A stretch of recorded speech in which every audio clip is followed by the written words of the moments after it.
My parents divorced when I was 2. I'm now 18, and until about 3 years ago, I would spend summers and every other holiday with my dad. Most of that time was also spent with his parents, my grandparents. My mom remarried when I was 6 to my stepdad, who is like my actual dad to me, since my biological father is a piece of crap, and was aggressive. They had my half-sister a year later, who is now 12. I refer to her as my sister and introduce my stepdad as just dad. My grandparents on my biological father's side are very old, and honestly, won't be around for much longer. I haven't seen them in 3 years, and have very limited phone calls with them. Always on my mom's phone with her sitting next to me. They do not know this for certain, but have guessed over the years. Anyways, after I got off the phone with them the other day for one of our rare talks, the topic of inheritance came up. My grandparents are very well off, and I most likely will get quite a bit of money. I mentioned I will save it for a future house and to help with education costs, since my parents will not be giving me any aid for schooling fees. That, turns out, was the wrong thing to say, because my parents immediately started demanding that I split half of it with my sister. I didn't refuse because I know better, and I was honestly just shocked at their reaction. I really didn't say anything. Their logic is that every time I had to go away to visit them, that my sister had to go without having her big sister, and that she had faced a lot of difficulties with the situation. They also said it isn't fair that I would be getting all that money and she wouldn't have anything. I love my sister. If she needs help paying for college or rent when she is older, I will give it to her, no questions asked. I would have given her some of the money. Maybe not half, and maybe not just deposit it into a bank account, but she would get anything she needed. What I'm angry about is being told what to do with my money, as if they've been counting on this for a while. And I'm tempted to bring it up again to sort that out. Edited to clarify. The money I will give my sister will be set aside, to be specifically used for education or expenses she has while in college.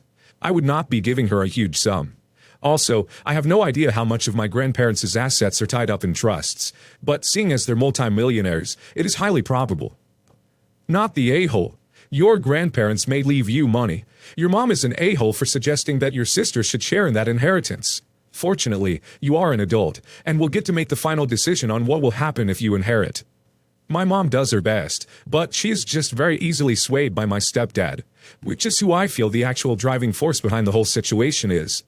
As soon as I can, I am planning on moving out, and it will most likely be without telling them. Your mother monitors your phone calls and demands money. That isn't doing her best. Get out whenever possible. Not the a-hole. The unfortunate truth is that, from what you've said, your half-sister did not have a relationship with your grandparents. So, no, you do not have to split it with her. And your mother should not be expecting you to. That's absurd. It would be wonderful if you wanted to help your half-sister pay for college and stuff, but that is at your discretion. It sounds like you're still young yourself also, so you really need to speak about this with your grandparents by yourself so that they can help you protect your inheritance if you aren't 18 yet. There are ways to leave you money that only you can touch after you turn 18. You need to look into the legality of inheritances, because it is unfortunately very common and easy for young people to have their inheritances stolen right out from under them. Do your best not to let that happen to you. My sister, Lila, 28 female, and I, 34 female, are both the children of a single mother. Growing up, I was always closer to our mother since we were closer in age and had similar interests. I was also very quiet and well-behaved while my sister was wild. We grew up in the sheltered suburbs, so her behavior wasn't nearly at the level of a lot of kids generally, but it was a point of stress for my mom. Many moons ago, my sister and my ex-boyfriend started a relationship. I was all right with it since he was my ex-boyfriend in high school. I made a mistake after she got engaged to him, and I'm not justifying this, but when my ex and I had a moment, I gave in and slept with him. I immediately regretted it and told my mom the morning of, crying. She was upset with me, but understood, and when she tried to console my sister, Lil blew up at her and said that my mom was taking my side instead of hers and was mad that my mom consoled me or whatever. She didn't talk to my mom for a long time after that. Lila is pretty happy now. She's got her life together and earns good money. Her husband is rich and she has this cute baby girl. My mom dotes on the baby, and ever since Lila has made up with her, takes Lila's side on everything because she's scared of losing her. I recently found out that I'm pregnant and currently don't have a job, and I'm living with my best friend. The baby's father will not be in the picture.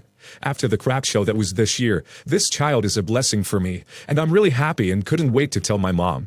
Yesterday we were meeting for a picnic in the park, and I was really excited to make my announcement. I had made cupcakes with blue and pink frosting for everyone. Before I could tell anyone, my sister let everyone know that she's pregnant also. She's 5 months along and knows the gender.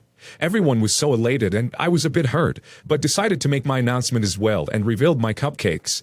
My mom was silent when I told everyone, and when I prodded her, she said that she was worried for me since I don't have a job and she doesn't know how I'm gonna survive raising this baby by myself.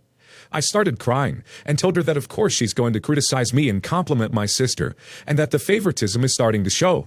It really hurt me. My mom got hurt and said it wasn't her intention, and then my stepdad spoke up and said that she was right, and it isn't about favoritism since my sister's got everything figured out, and that he doesn't know if I'm capable of raising my child by myself. I yelled at all of them for underestimating me, and that just 'cause I don't have some fancy job doesn't mean I can't raise my baby. I left in a huff. My dad later called me and said that he's sorry if my feelings were hurt, but that I really ruined the mood of the picnic by asking my mama for thoughts, and ruined my sister's announcement as well as mine. I don't think I'm the a-hole, and I just want to prove it to them. Am I the a-hole? Yes, the a-hole.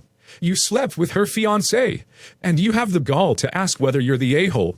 She didn't steal your announcement. You stole hers. She announced it first, and you were jealous of the spotlight, so you stole it. It's not like she purposely stole it from you. Secondly, it makes sense that you'd be worried for a child if their parent didn't have a job or support within the midst of a global virus. What is this BS about favoritism? You slept with your sister's fiancé. If I was your parent, you wouldn't be allowed at family gatherings. You'd be disowned on the spot. I can't believe your sister even has the strength to continue the relationship. When I was reading the post, I couldn't stop thinking about how OP was the well-behaved child, while her sister was the wild child. Really gave off the feeling that she's upset she isn't the better child anymore. Especially since it's probably been like 10 years, and it's still something she's proud of. Usually in posts like these, the mother favors the child that needed more attention. In this case, her sister. But I'm getting the vibes that OP was the favorite child who was praised for being good, while her sister acted out because she was constantly being compared to her better sister. Now it's the opposite, and OP is upset because the dynamic has been reversed, and she's only now realizing what it feels like to be in her sister's place. OP, you are unemployed, have no support from the baby daddy, and living with a roommate. I think you're in over your head if you think a child won't affect your finances and living situation. So, my first grandson and step-grandson are the same age, 17, with a 3-month difference between the two of them. They both applied for colleges in California where I live. Now they both got into colleges that are near my house. My grandson called me and asked if he could live with me while he went to Pepperdine. He even offered to get a job to help with the bills. First, I know it's super pricey here in Los Angeles, so I said that if he comes out here and just helps me around the house, he could live with me for free, and I'd provide a monthly allowance. I don't want to see him struggle, and I want him to be successful. We came to an agreement, and he'll move from Michigan to live with me in the spring semester. My step-grandson later called me to ask if he could live with me because he got into a community college in Los Angeles, and I said no. He asked why, and I went into how he had been stealing from family, the mall, and had been arrested 2 times in the last 3 years. He said that he has changed, but my daughter said that her good jewelry was missing last week. She didn't want to assume it was him, but when he had a new iPhone that she didn't buy, she became suspicious. She asked him about it, and he said he had no idea.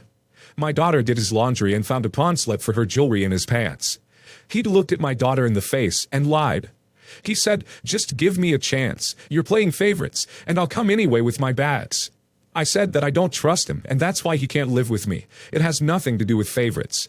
I told him to look into student housing or getting a job out here, and I wouldn't provide any references to potential jobs out here for mutual friends, because he got fired for stealing clothes from the job he had and was banned from the mall. I later went on to say that if he comes here bags and all, I wouldn't change my mind, and he would be homeless if he came here without a plan. I called my daughter and son-in-law. They stayed quiet about it. I realized that this may be somewhat cruel, but I said this so he can understand that he needs to be accountable for his actions. And if the roles were reversed, I would do the same to my grandson. I won't enable self-destructive behavior by letting him stay at my house. He started crying, saying, "Please, I don't want to live on campus." I said, "Sorry, you can't live with me, and you best start applying for a job and looking for an apartment." I feel like what I said is what he needed to hear, and give him a dose of reality that is adulthood. But am I the a-hole for telling him why he can't live with me? And would I be the a-hole if I let him become homeless if he just shows up at my doorstep? Edit. My grandson will come to college with me, and I'll make sure that my step-grandson won't come to stay at my house. I talked to my grandson on the phone, and he confessed the reason why he wants to come here is to get away from his stepbrother. I've made my position firm, and if he comes here without a plan, that is on him. When I go back to Michigan, I'll have a sit-down with my daughter and son-in-law about my step-grandson. We talked on the phone, and we're discussing scared straight programs with the sheriff department, and military college too, if he wants to avoid student loans. Definitely not the a-hole. I could have excused the theft and lying when he was 14 to 16, but not when he did it last week. If I were your daughter, I'd be at the pawn shop and the police, because I can't see a reputable shop taking expensive jewelry from a teenager, especially one who is a legal minor. Stand your ground. Don't let him come out there.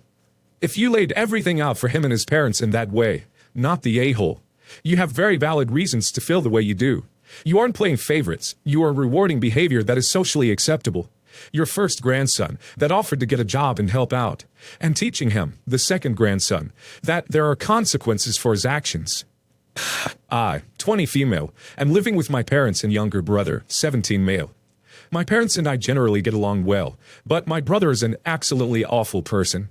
He has always been very stubborn when we were younger, but in the last couple of years, his behavior has gotten way worse and extreme, and unfortunately, my parents are enabling him. My brother is part of the self-proclaimed popular kids at school, and he constantly looks down on anyone he doesn't think is cool enough for him. He and his friend group often hung out during lockdown to drink together, and they even got caught by the police once. They got off with a warning. At home, his behavior continues. He always leaves messes for others to clean up. He listens to loud music and FaceTimes his friends while talking super loud until 4 a.m. nearly every night. Unfortunately, my parents never discipline him, because whenever my parents even hint that his behavior is wrong, he freaks out.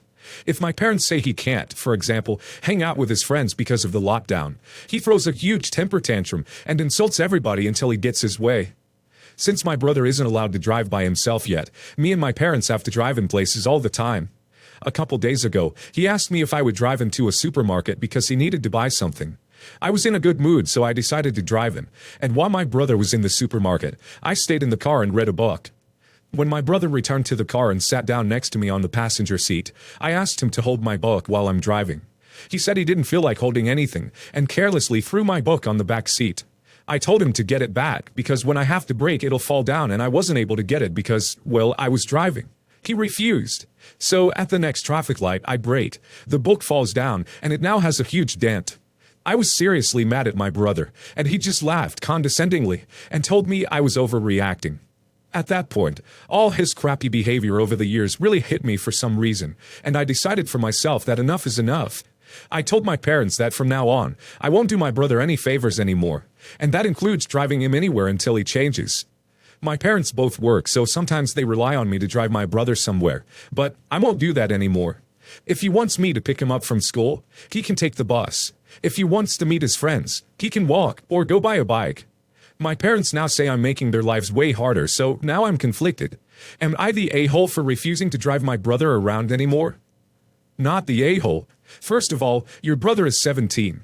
Why doesn't he get his license, a job, and buy a car himself? Second, your parents are enabling this behavior, and in less than 10 years they want their 27-year-old son to take up residence in their basement. They need to quit ASAP. He thinks his behavior is okay. It's not, and it will 100% bite both him and your parents in the butt. Why don't you move out?